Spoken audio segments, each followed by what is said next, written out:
Hello and welcome to Newswire with me, Ayza Omar. Now, US President Donald Trump and Indian Prime Minister Narendra Modi, they have been holding diplomatic talks in New Delhi today. A lot is crammed into US President's 36-hour trip to India that started from Ahmedabad yesterday, a city in Prime Minister Modi's home state, Gujarat. Now, the BJP-led government was highly anticipating a trade deal between the US and India. They, however, have failed to achieve that. Instead, MOUs were signed on mental health, medical products, and narcotics. The US is one of India's most important trade partners, with bilateral trade totaling $142.5 billion in 2018. But things haven't been so rosy for a while now between the two. In fact, in June 2019, the US ended preferential trade status for India, the largest beneficiary of the Generalized System of Preferences, a scheme that essentially allows some goods to enter the US duty-free. Now, that was further worsened when the US removed India from its list of developing nations, which translated into $260 million worth of subsidies being taken away from India. Now, this is all taking place also in the backdrop where at least 7 people have been killed in clashes with security forces in what was otherwise a peaceful anti-citizenship amendment law protests that were taking place in New Delhi. Now, this is after an incendiary tweet by Delhi BJP leader Mr. Kapil Mishra on Sunday. Mr. Mishra had given an ultimatum to the Delhi police to clear the roads in the area, or else he said that they would hit the streets, and of course it wouldn't look pretty then. We will also be looking at the possible military disbalance in South Asia if a military equipment deal is signed between India and the US, especially when in juxtaposition are President Trump's praises for Pakistan's efforts to fight terrorism during the Ahmedabad rally yesterday. So without further ado, let me introduce our guests we'll be speaking to today. First off, we have Mr. Rajesh Sundaram, a journalist, a senior broadcast journalist joining us from Mumbai. We also have with us Dr. Satish K, an analyst and associate professor of political science at Delhi University, joining us today from New Delhi. Welcome to both of you. I want to start off with you, Mr. Sundaram. The Indian Prime Minister Modi, he's talked extensively in the rally. Just quickly reflecting on his speech, in his words, he said, the US-India is no longer just another partnership. It's a far greater and closer relationship. What do you make of that? Well, in terms of tangibles, there is very little that India has achieved out of this, apart from giving $3 billion to buy weapons. The trade deal that was expected clearly didn't materialize. They've said that the two commerce ministers will now set out and work on a very big trade deal, as President Trump and Prime Minister Modi have promised. But there's very little tangible on the ground. Of course, there's a lot of optics. There was this rock star-like rally that they had in Ahmedabad yesterday. There was the photo opportunity at the Taj, where the President and the First Lady, was paraded before the international media. But if you ask me, very little tangible in terms of trade, in terms of new that was expected to come out of this. So very little tangibles. Dr. Jha, coming to you, there was also actually no mention of the protests that were taking place in the backdrop of the Ahmedabad rally, just a few miles away. There was no mention of Indian-occupied Kashmir, what was unfolding there, and the blackout, the communication blackout. What does this denial mean, essentially? In fact, yesterday I saw many newspapers speculating that perhaps Trump would be raising these issues in a one-on-one conversation with Modi. But in fact, not raking up this issue or making any mention of this in his public appearances, in fact, is quite expected, because the kind of politics Modi does here, and in fact, Trump, they find a very good ally in Trump. So that way, in fact, this is not something which has surprised anyone here. But one thing I would like to add here, that this visit of Trump should also be seen in terms of, win-win situation for both leaders. Because, what it has done, that on the one hand, as we have also mentioned, that a lot of, recent developments and the kind of protest which is going on here, Perhaps Prime Minister Modi wanted some sort of endorsement from the American president on Indian soil by not mentioning this issue, and then also, praising and admiring Modi's leadership and his vision. So that way, he perhaps finds some sort of endorsement coming from American president. And so far, Trump is concerned, because he has to face the election in November, and then he has come out of impeachment process. So therefore, it is also some sort of endorsement for Trump as well. So therefore, it is a win-win situation for both leaders. So far as this larger engagement between the two countries is concerned, I don't find this visit of Trump adding any new dimension to this relationship. This has been going on for the last 3 decades. It has been deepened on a number of fronts. And as you also mentioned that the trade deal is off the table, Trump himself mentions that it will not be possible till his re-election to the office. So therefore, the defense-related deal, in fact, it is not something very significant, but of course, an important addition into the larger security engagement between the two countries. So this is how I look at this visit. Again, coming back to you here on point, Mr. Sundaram, a lot on the optics scale, nothing tangible came out of it, especially considering that this trade deal was highly anticipated. And there's also talk about something worth $3 billion worth of military equipment that India is looking to purchase from the US, something, of course, the US would be very happy about. We so far have no details of this materializing also or not. But the concern really here is, while Dr. Ijaz talked about how both leaders might have a win-win situation, I'm curious to know if you see it also in that light. Well, absolutely. They have, for President Trump especially, there's a substantial Indian population in the United States. There is many of them are Gujarati, and there was a Howdy Modi event at Texas, which had a huge gathering of Indians. So clearly, some of that Mr. Trump would expect would translate into votes for him come the US presidential elections. Also here, for him, the optics here at Ahmedabad is a grand opportunity for him. A stadium full of 100,000 plus Indians to posture to the electorate in the US about his popularity, about his closeness to the Indian Prime Minister. Clearly has electoral dividends to be seen in close proximity to the most powerful man in the world, or the perceived one, rubs off on Modi as well in terms of the optics and. I get that, but it still doesn't translate to how this might give the kind of push that Prime Minister Modi needs at this time, especially considering just miles away, 7 people have died at least. I mean, by some accounts, 9 have been killed with clashes against security forces. Why? Because they were doing peaceful protests against something that they believed was dividing the country here.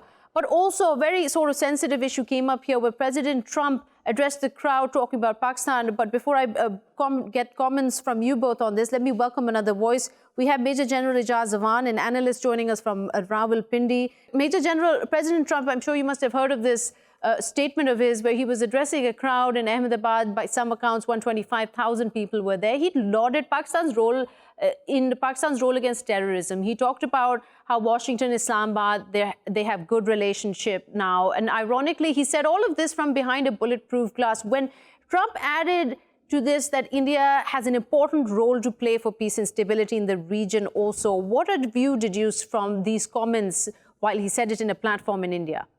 Well, I think it's, first of all, this gathering is in response to Howdy Modi, as it was done in the United States. And this is driven by 2 objectives as far as America is concerned. One is the forthcoming elections of President Donald Trump. He wishes to bag the vote of Indian voters who are fairly large in number in the United States. Mm-hmm. And at the same time, he has given an indirect message for doing a lot in establishment of a peace and playing a role for peace in South Asia, which is, of course, he has underscored the need for peace in the region, and the only stumbling block is Kashmir and the internal situation of India. So that's a very clear message to India if they read it, if they don't close their eyes. Now, second, Pakistan, he could not have avoided for 2 reasons. One, that they need Pakistan's support in peace process in Afghanistan. And second, again, a very large voter bank in the forthcoming elections who are Muslims and Pakistanis and Kashmiris. he would also like to bag their vote bank as well.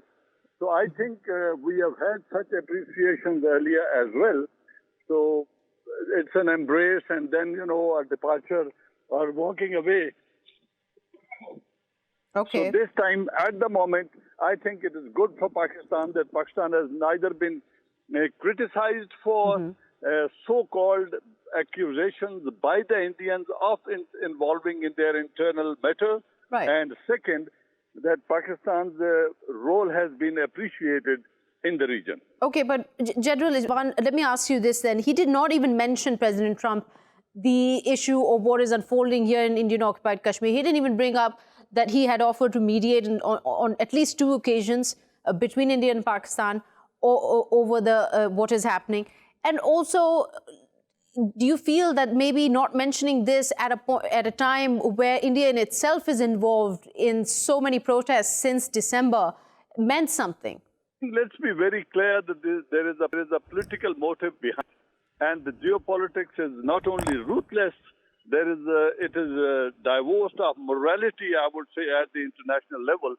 So he did not deliberately talk about the Kashmir. As I said, he does not want to lose the vote bank of the Indians who are there to support him in the forthcoming elections. So no, but I get that point, Major General, because you see, the problem here is that while he mentioned Pakistan, which is a very sensitive topic for the BJP government, he talked about how they were working well in curbing terrorism. There's also this big problem when we see a possible, as planned, military equipment purchase from the US. This is completely going to put out of balance the military balance within these 2 countries. That is a big concern, obviously, for Pakistan. And like you mentioned, Pakistan's role in the US-Taliban talks, how would we expect them to move forward with this? I view the depleted equipment of the Indian Army and their inventory is fairly old and they need to replace it at an urgent basis. So $3 billion purchases are not going to give them edge over Pakistan Air Force or even Pakistan Army in that big sense. That is one thing. Second, since India has not taken a clear position about purchase of S-400 from Russia, so I think from that point of view, he was just here to make a defense deal. He did make a defense deal of $3 billion, but failed to sell them Patriots as compared to S-400. So from that point of view, the response, I would say, is in the middle of the line, not an outright support to India, and at the same time, he did convey what he had to. All right, Major General Ijaz Awan joining us there from Rawalpindi. Coming back to you, Mr. Rajesh Sundaram, the conversation here about a possible military disbalance in Southeast Asia, could this be a concern for the region? Because President Trump talks about how he expects India would reduce tensions in South Asian nations here.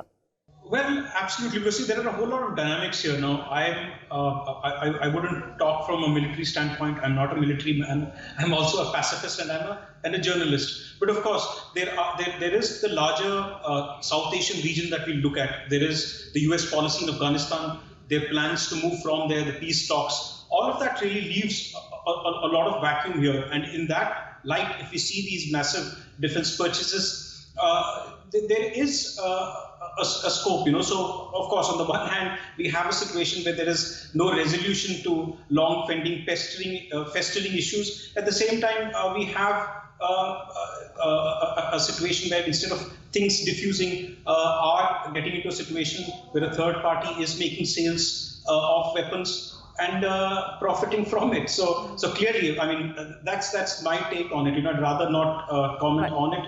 I have my own views on it, but I'd rather reserve it for another day.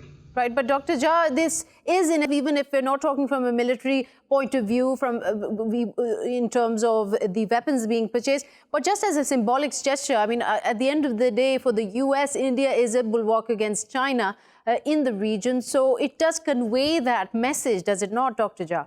Yeah, in fact, that is true because over the last few years, or rather decade, what has happened that United States has started dehyphenating, India-Pakistan relationship. In fact, so far as its engagement with India is concerned, it is seen largely in terms of Indo-Pacific security doctrine and also in terms of the larger containment or balancing China. But of course, so far as the Pakistan is concerned, of course, it has an important role so far as the negotiation with Taliban is going on. And also, in the terms of the earlier friendship and the relationship with which it had with the United States of America. So I don't think that United States is going to disown Pakistan altogether. And that is also quite clear in terms of speech yesterday in Ahmedabad. But so far as the larger engagement with India is concerned, it has been deepened over the decades, and it is going on, in that direction. And so far as defense deal is concerned, I don't think that there is something we should read too much into this deal, because as a very astute transactional leader, as a Sheila, in fact, Trump is on Indian soil and doing business with India, which he does with other countries as well. Right, but that also is that while this is a symbolic gesture at a time where tensions are rife between Pakistan and India, what Major General Awan was mentioning there was that the kind of equipment they're talking about to purchase $3 billion worth of it might be, but it wouldn't give the military, the Indian military, the kind of edge it needs because it's working with outdated equipment. Because, this so far as the military equipment is concerned, not only for India, but all nations. In fact, this is not a one-time event. Right? It's a continuous process of upgradation. And all countries seek to upgrade their weaponry and arsenals. So, and, they also try to diversify. And so far India is concerned, it has, kind of defense-related agreements and deals with many countries.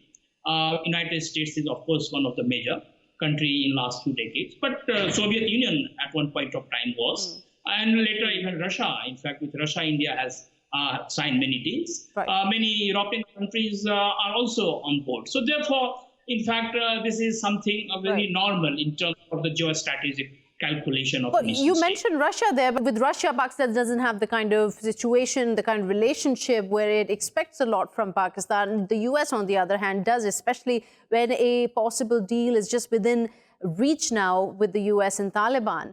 With this ongoing one-week peace violence reduction week that's going ahead. So, there's a lot at stake here because the kind of disbalance this might cause in the region will probably take away the kind of impetus the BJP-led government needs in order to bring down the tensions with its neighbor. That way you can say that, the Trump's approach, vis-a-vis Pakistan is no different from the approach which, in fact, Obama administration adopted for Pakistan.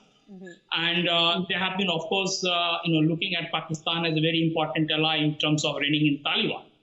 And in fact, the kind of, commitment Trump has made to his own, country that before his election, he'll see all his soldiers out from Afghanistan. Right. So for, this deal is important. This deal is important. So therefore, Okay, Mr. Sundaram, sorry to cut you there, Dr. Jha, but we're running out of time. Mr. Sundaram, I also want to touch upon the issue that was very conveniently skirted here by President Trump also, the protesters against the Citizenship Amendment Act. In Delhi, there was a lot of bloodshed. Things are spinning out of control day by day. These protests have been taking place since December, with at least 7 dead and by some accounts 9 been killed in these, including a police officer. What seems to be now the modus operandi of the BJP-led government? Well, there's very little that Trump has to do with it. What the Prime Minister needs to do is to come out there and step and take action to stop this. The Home Minister, Amit Shah, has to come out there because the Delhi police reports directly to him and come out and stop this violence. What we've seen is that there have been no statements from them. The Delhi police, there are allegations that they are not playing a role which is balanced. So clearly these are concerns that have the civil society in Delhi and elsewhere across India very, very worried. This is a situation that could quickly get out of hand. This is a situation that requires urgent action, immediate action, and high priority action.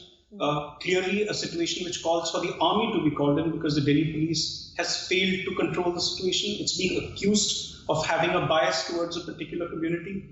While all of the media attention, all of the government attention is to make sure that Trump has a great time here, what is happening in the capital of Mr. Sundaram, sorry I'm cutting you here, but you started there. What has Trump got to do with this? But I would imagine that President Trump, the kind of ally that he has proved to be for India, especially him standing for everything democratic and fair, etc., especially in his election year. We're talking about a BJP government which has, for the past 3 months, continuously ignored the building sort of protests, not only in Delhi, but across the country against not just the CAA, but the NRP. And then we see him taking away precious trade subsidies to India. One would see his role more of an influencer here or a pressurizer to at least take account of the democratic system within India that's falling apart. Well, if you see the kind of backgrounds that both Prime Minister Modi and President Trump come from, the extreme right-wing views that they hold and the ideology that they follow, there is very little that I, as an analyst, would expect from this. The people of India elected the Prime Minister of India, and that's where they have their expectations from. It's the Constitution of India that guides and binds us, and there is where the failure is. Rule of law has to be upheld by the Prime Minister of India, not the President of the United States. And I, for one who's been an observer of what he's done in the United States, the policies that he has had against his own minorities, wouldn't expect much from him. He's more of a businessman. He'd rather have the businesses booming. When riots like this happen in India, in Pakistan, in Bangladesh, in Sri Lanka, it's the poor people who die. And clearly, the world leaders don't really care for them. And right now, what's happening in Delhi requires desperate measures. It requires the Prime Minister, the Home Minister to come in with full force and assure the people, especially the minorities, that they are in safe hands. That's not happening. That's what's worrying me. That's what's worrying a whole lot of the citizens here. And do we expect Trump to come in and step in for the people of India, the poor people? Absolutely not. It's the constitutional guarantees that have been given to the people of India that have to be upheld by our own lawmakers, by the elected representatives of the people. And that, unfortunately, is widely seen as not happening. And it's a big concern, obviously, the citizens of India there. Dr. Ijaz, since we're running out of time, I quickly want to get your comments on this in terms of moving forward with the anti-CAA protests, especially the kind of incendiary tweets we're seeing from senior BJP leaders talking about taking things in their own hands, especially with reference to in Jafrabad in eastern New Delhi, the peaceful protest taking place where it turned into clashes, turned ugly, and at least 7 people have died. Very true. In fact, it could not have come at a more inappropriate time for Modi and the BJP government than this, when Mr. Trump is, as a guest, is on Indian soil. But this, as you rightly pointed out, this was simmering for last 2-3 months, and the immediate provocation was by that tweet or that speech of a BJP leader. And in fact, I am really surprised that why the BJP leadership didn't rein him in, because realizing the fact that Trump would be visiting Delhi in next 2 days. So perhaps allowed this thing to snowball to this situation, and it is clearly a law and order failure so far as the Delhi police is concerned. I think that this has to be looked at the highest level. But one thing is very clear. That yesterday when Trump was speaking in Ahmedabad, he talked about this full-run syncretic secular tradition of Indian democracy. So in fact, even if he didn't directly mention these policy formulations of recent months, but he was apparently allied to these things, the rich heritage tradition of India and these digressions in terms of these policy formulations. So that way, in fact, this was some sort of a kind of one can say that achievement so far as these protesters are concerned, because a leader like Trump is speaking in language of this pluralism and multiculturalism on Indian soil was something very surprising. So that way, one can say that he also took note of this thing, and he made a special mention of these issues in his speech yesterday. Right.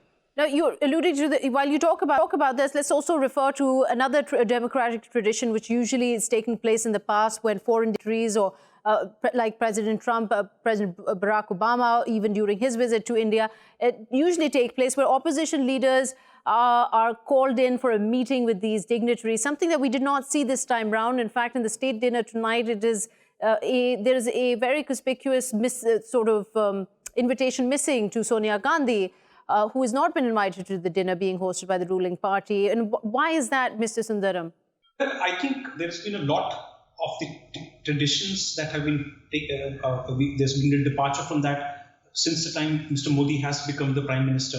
The involvement of the opposition parties in passing critical pieces of legislation, the consultation that has to go with them, all of that has been taken off. We have a situation in Delhi where the First Lady of the United States is going to visit a school of the Delhi government, which is run by the Aam Aadmi Party, but the Chief Minister and the Deputy Chief Minister are not invited. We have the leader of the opposition who's not invited to many of these functions. We have a situation in his own home state of Gujarat, where the BJP chief minister was not part of the road shows that were there with him. So clearly, these are departures from convention. Also, the fact that there was a joint statement, but there was no joint press conference. Mr. Trump is going to have his own press conference at the US ambassador's residence today, because the Indian Prime Minister has got this reluctance to do any press conferences or answer any questions, especially when there is the American media and the international media there. So yes, there have been a lot of these departures that have happened away from tradition. Do these strengthen our diplomatic traditions? Do they strengthen our democratic traditions? Perhaps not. But unfortunately, these are traditions that have set in over the last 6 years. And they have somewhere down the line, many experts feel, brought down the quality of both our diplomacy as well as the traditions of democracy. And also they come at a time where all eyes world are on India, as US President Trump is there for a visit and meeting his counterpart Prime Minister Modi there. Well, we've run out of time there. Thank you so much, Mr. Sundaram and Dr. Jha, for joining this conversation. We'll take a quick short break. We'll be right back.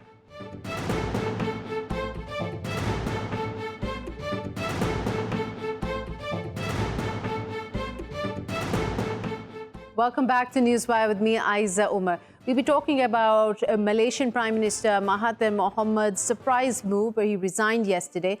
Now, the resignation of the 94-year-old Prime Minister comes at a time where there are a lot of rumors that he may form a new coalition without his designated successor, that is Mr. Anwar Ibrahim. Now, Mr. Mahathir, he had returned to power back in 2018 with the help of forming a coalition with Mr. Ibrahim. But Mr. Mahathir had ousted then Prime Minister Najib Razak, who is currently on trial, charged with taking millions of dollars from a government wealth fund. We'll be essentially looking into what is the future of Malaysia's ruling coalition and what happens next. Let's find out. We have today a guest. Let me introduce first Mr. Ibrahim Ben Suffian, a co-founder and director of programs at the Merdeka Center for Opinion Research. He's today joining us from Kuala Lumpur. And also we have journalist Arlene Tan joining us from Kuala Lumpur. She's a correspondent for Arab News. Thank you for giving us the time today to speak to us on this. We want to start with you, Mr. Suffian. Essentially, the question, why did Mr. Mahathir Mohamad resign? Well, I think to begin with, Mr. Mahathir Mohamad's party actually left the coalition several days ago, and I think he resigned out of the frustration with his own party. And this came in the wake of attempts to essentially force him to name a date for him to step down and pass the prime ministership to Mr. Anwar Ibrahim. Now, this has been a topic that is unfolding in Malaysia for several months, and this topic of political transition has been affecting government work as well as the stability of the government because there is lack of clarity whether or not power will be transferred to Mr. Anwar Ibrahim. Now that Prime Minister has resigned, the way now is open for the coalition to be reformatted, reconfigured, which may allow Mr. Mahathir to come back, but without the conditions imposed upon him as he did in 2018 when he first formed government. Hold that thought, Mr. Ibrahim. You're getting ahead of us. We used to get to what happens next. But to get your opinion on this, Ms. Tan, this was a very surprising move, even though the ruling coalition had been in a conversation about what was the timeline to hand over power to the successor, Mr. Anwar Ibrahim. Now, some are saying that with his resignation, Mr. Mahathir Mohamad has not really upheld that promise, really. In fact, his plan to take away his members from the ruling coalition leaves no party in a position to form a government?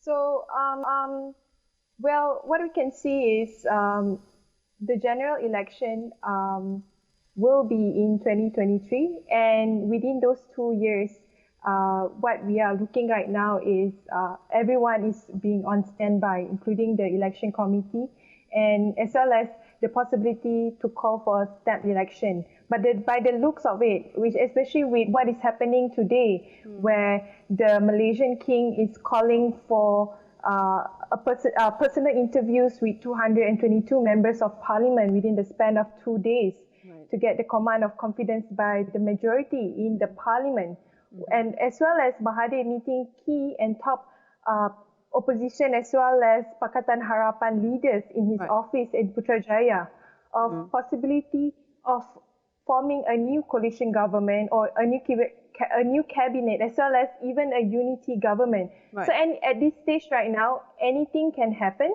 But what is certain right now is the government as well as every key authority that is playing a role right now is ensuring stability within the country to ensure that there won't be any instability within the economy as well as society.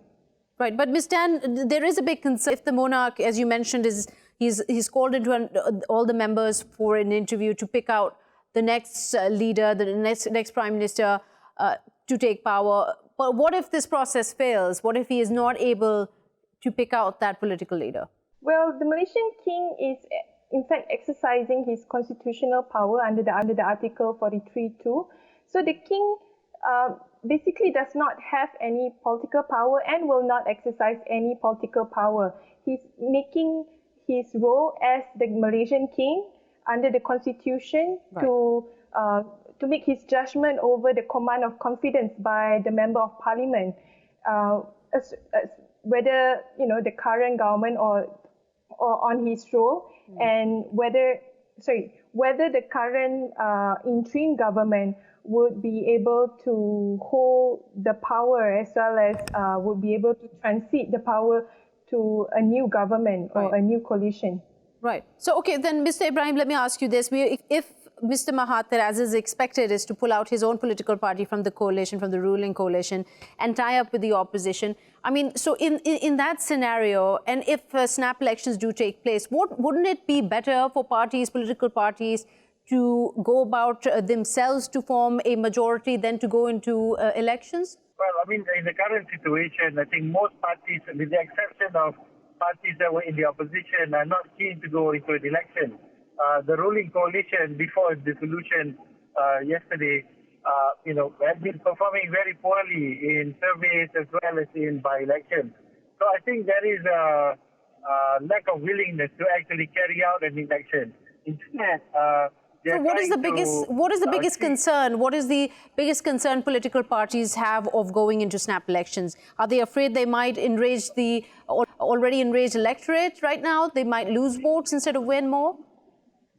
Yes, certainly. I think there is a big concern that the voters who are already angry about the condition of the economy and the lack of clarity in government direction is going to punish them for the recent political developments. People want the government leaders to focus on solving problems, not to continue politicking. So the people who are in the the recent ruling coalition are a bit worried that they will be punished by voters by what has unfolded over the last several days.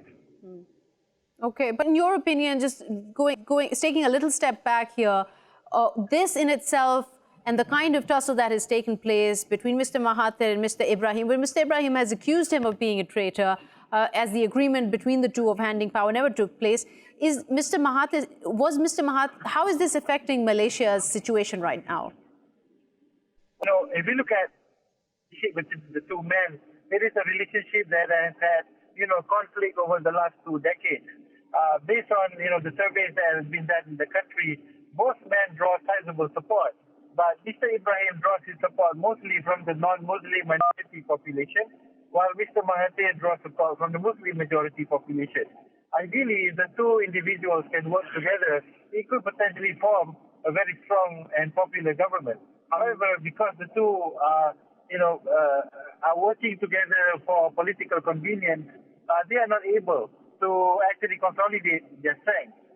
And I think what really underpins this whole thing is the lack of trust between the two gentlemen. And this is an issue that has been a factor for the last 20 years between the two men. So but was Mr. Ibrahim then valid in his criticism that Mr. Mahathir was never sincere about handing over power? Because there was always an excuse with Mr. Mahathir that the time was right, the economy was really bad, that he had to get the government in order. Yes, I think there is some element of, there's a valid point in terms of what Mr. Ibrahim has been talking about, only because there was a very clear agreement. And this is an agreement that has been made known to the public.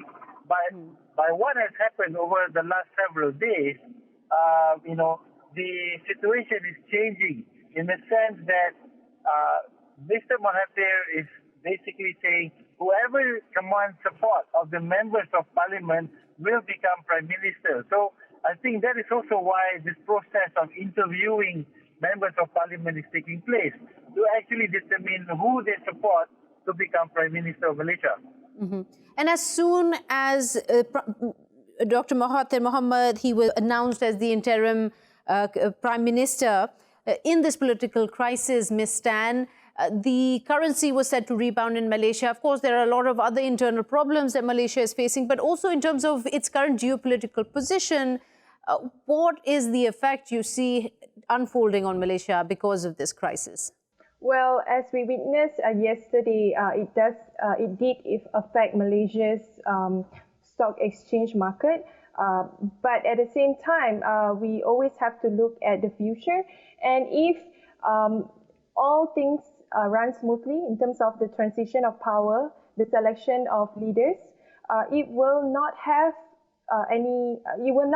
strong significant geopolitical impact. But at the same time, we also have to think about domestically. That will be a different story because it will have a huge dent in terms of the people's mandates and trust, as well as the government that will be ruling for the next few years. If the people would want to agree the government of the day for the next 2 years until the next general election in 2023. Right. Another concern when it comes to the government is about the kind of government that will be forming. If it goes to the possibility of forming a Malay-centric government with coalition with opposition political parties like PAS or Barisan Nasional, then it will bring back the race-based politics to the country, which have experienced it for decades before this, until the presidential election win by Pakatan Harapan in 2018.